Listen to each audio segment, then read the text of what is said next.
പുറത്തെല്ലാരും കാണുമ്പോഴേക്കും നിങ്ങൾക്കൊക്കെ ഭയങ്കര ഭാഗ്യമില്ല, ഇത്രയും പൈസയൊക്കെ ഉണ്ടാക്കുന്ന, ഷൂട്ടിന് വെറുതെ പോയാൽ മതി, വേറെ ജോലി. പക്ഷെ നിങ്ങളുടെ ആയിട്ടുള്ള ഒരു ബുദ്ധിമുട്ടും പെയിനും ഉണ്ടല്ലോ, അത് അതെന്താന്ന് ഷെയർ ചെയ്യാവോ? ഞാൻ പറയാം. ഇപ്പൊ പറഞ്ഞ പോലെ തന്നെ ഇപ്പൊ ഈ ആ ഒരു ടെലിവിഷനിൽ കാണുന്നതായിരിക്കും അവർക്ക് അറിയുള്ളൂ.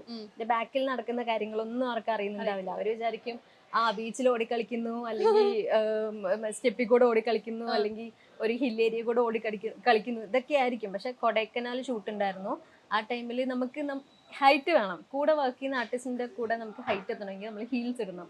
അത് 4 ഇഞ്ച് ഹീൽസ് ഒക്കെ ഉണ്ടായിരുന്നത്. ആ ടൈമിൽ ഹീൽസ് ഇട്ടുണ്ടായിരുന്നു. അപ്പോൾ ഇത്തിരി എന്താ പറയാ, നിരപ്പായിട്ടുള്ളതല്ല നമ്മൾ ഓടുന്നത്. ഭയങ്കര ഇങ്ങനെ റഫായിട്ടുള്ള ഒരു സ്പേസിൽ കൂടെ ആയിരിക്കും. അപ്പോൾ കുറച്ച് മരങ്ങൾ മാത്രമേ ഉള്ളൂ. അതിൽ കൂടെ ഓടുമ്പോൾ ഞാൻ വീഴാൻ പോവാ. ആ മരത്തിൽ പിടിച്ചില്ലെങ്കിൽ ഞാൻ താഴോട്ട് വീഴും. ബട്ട് അത് ആൾക്കാർക്ക് ആ പാട്ടിലൂടെ കാണുമ്പോ എന്ത് രസാ, മനസ്സിലായോ? പുറകില് ഞാൻ ടെൻഷൻ അടിച്ചിട്ടായിരിക്കും ഓടുണ്ടാവുക. ദൈവമേ,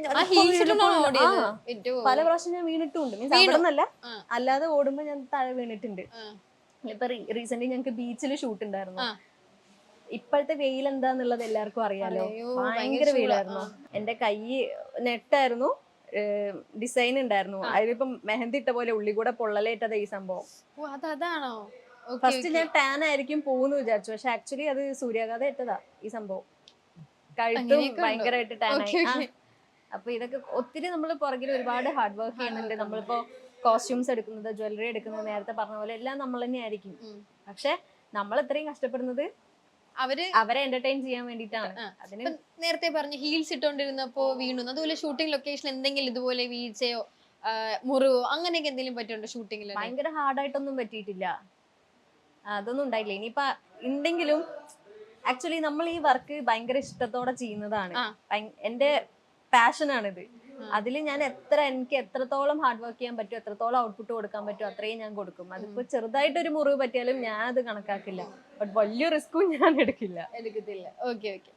അപ്പം നേരത്തെ തമിഴിലായിരുന്നല്ലോ സീരിയൽസ് ചെയ്തോണ്ടിരുന്നത്. അപ്പം തമിഴ് ഓഡിയൻസിനും പിന്നെ മലയാളികൾക്കും ഒന്ന് തമിഴിന്റെ സ്ലാങ് ഒന്ന് അറിയാൻ വേണ്ടിട്ട് ഒന്ന് തമിഴിൽ എന്തെങ്കിലും ഒന്ന് പറയൂ. ഇപ്പൊ ഈ നടക്കുന്ന സീരിയലിനെ പറ്റിയും സീരിയൽ കാണാൻ വേണ്ടിയിട്ട് ഒന്ന് തമിഴ്. ഞാൻ തമിഴൊന്നും കേട്ടില്ല കേട്ടോ, വായിന്ന് മലയാളം മാത്രമല്ല. ഈ ഒരു ലുക്കിന് തമിഴാ ചേരുന്നത്, ഈ ഒരു കോസ്റ്റ്യൂമിന്. എന്താ പറയണ്ടേ? സാധാരണ ട്യൂനെ പറ്റി പറഞ്ഞാൽ മതി. ஹாய், எல்லாருக்கும் வணக்கம். நான் ஐஸ்வர்யா ராஜேஷ். இப்போ நான் வந்து சந்துனன் 2 கேரளாவில் ஒர்க் பண்ணிட்டு இருக்கேன் சீரியலில். இங்கே நல்லா போயிட்டு இருக்கு. தென் பேக் டு தமிழில் வரணும்னு ரொம்ப ஆசையாக இருக்குது. கண்டிப்பாக வரோம். ഓ നൈസ്.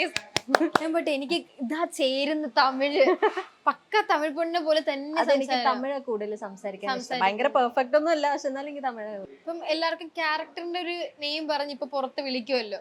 അപ്പൊ അല്ലാതെ പണ്ട് എന്തെങ്കിലും ഒരു വട്ടപ്പേരോ അല്ലെങ്കിൽ എങ്ങനെ എന്തെങ്കിലും പേരുണ്ടായിരുന്നു പെട്ടെന്നെല്ലാം നോട്ട് ചെയ്യുന്നേ? പണ്ടെന്ന് പറഞ്ഞ വട്ടപ്പേരൊന്നുമില്ല. ഇപ്പൊ ഇവിടെ സെറ്റിൽ വന്നിട്ട് കിട്ടിയ ഒരു വട്ടപ്പേര് പറയട്ടെ, പരിമളം. അതെന്ത് പരിമളം?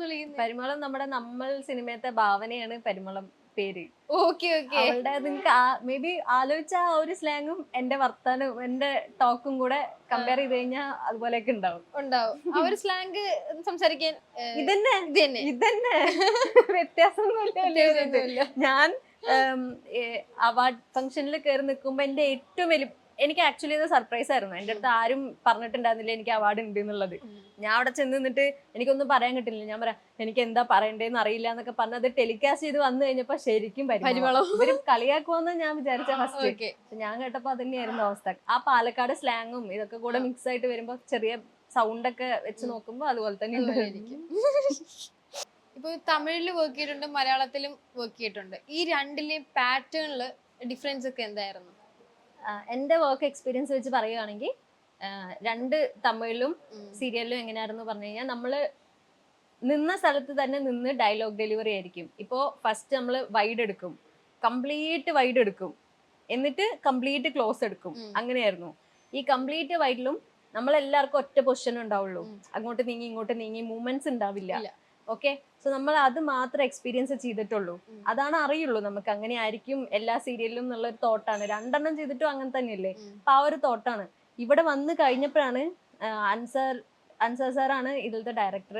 ഒത്തിരി ഞാൻ ചീത്ത കേട്ടിട്ടുണ്ട്. കാരണം നമുക്ക് പഠിച്ച ഒരു പാറ്റേൺ പെട്ടെന്ന് മാറിയിട്ട് വേറൊരു പാറ്റേൺ ആവുമ്പോ ആകെ തല തിരിഞ്ഞു പോകും, നമുക്ക് എന്താ ചെയ്യേണ്ടതെന്ന് പോലും അറിയില്ല. പക്ഷെ സാറാണ് ഈ പറഞ്ഞ് ചീത്ത പറഞ്ഞ് എനിക്ക് പഠിപ്പിച്ചു തന്നത്. എന്താന്ന് വെച്ച് കഴിഞ്ഞാൽ ഒരു ഡയലോഗ് ആണെങ്കിൽ കൂടെ അങ്ങോട്ട് പോയി അത് ചെയ്ത് ഇങ്ങോട്ട് വന്ന് ഇത് ചെയ്ത് തിരിച്ച് ഇത് സ്ഥലത്ത് എത്തണം, ഇവിടെ നിന്ന് ഒരു പൊടിക്ക് മാറിയാൽ ചിലപ്പോ ക്യാമറ വെച്ചിരിക്കുന്നതിന് ഡിഫറെന്റ് ആയിട്ട് പോകും, അല്ലെങ്കിൽ ലൈറ്റ് നമുക്ക് കിട്ടൂല, അങ്ങനെ കുറെ കാര്യങ്ങളുണ്ട്. സാർ ഇതെല്ലാം മൈൻഡിൽ വെച്ചിട്ടായിരിക്കും നമുക്ക് ഓരോ മൂവ്മെന്റ്സ് തരുന്നത്. നമ്മൾ അതിൽ നിന്ന് തെറ്റിക്കഴിഞ്ഞാൽ സാർക്ക് ചീത്ത പറയും, ഓട്ടോമാറ്റിക്കലി ഒത്തിരി ടെൻഷൻ ഉണ്ടാവുമല്ലോ അവർക്ക്, ചീത്ത പറഞ്ഞു പോവും. പക്ഷെ അങ്ങനെ കേട്ടോണ്ടാണ് ഞാൻ പഠിച്ചെടുത്തത്. അത്രയും അവിടുന്ന് അത്രയും ഡിഫറൻസ് ഉണ്ട്. നമ്മൾ ആക്ച്വലി ഇവിടെ വന്നപ്പോഴാണ് ശരിക്കും എന്താണ് ഒരു ബെറ്റർ ക്ലാസ് എന്താണ് എന്നുള്ളത് നമുക്ക് ഇവിടെ നിന്നാണ് കിട്ടിയത്. ഈ സെറ്റിൽ എപ്പോഴെങ്കിലും ടേക്ക് പോകുമ്പോ വഴക്ക് കിട്ടിയിട്ടുണ്ടോ? ടേക്ക് അങ്ങനെ പോകാറുണ്ടായിരുന്നോ? ശ്രദ്ധിച്ചില്ലെങ്കിൽ വഴക്ക് കിട്ടും. പിന്നെ ഫസ്റ്റ് എനിക്ക് ഭയങ്കര വിഷമായിരുന്നു. കാരണം എനിക്ക് അവിടെ നിന്നും ആരുടെ അടുത്തൊന്നും ചീത്ത കേട്ടിട്ടില്ല, വീട്ടിൽ നിന്നും ചീത്ത കേട്ടിട്ടില്ല.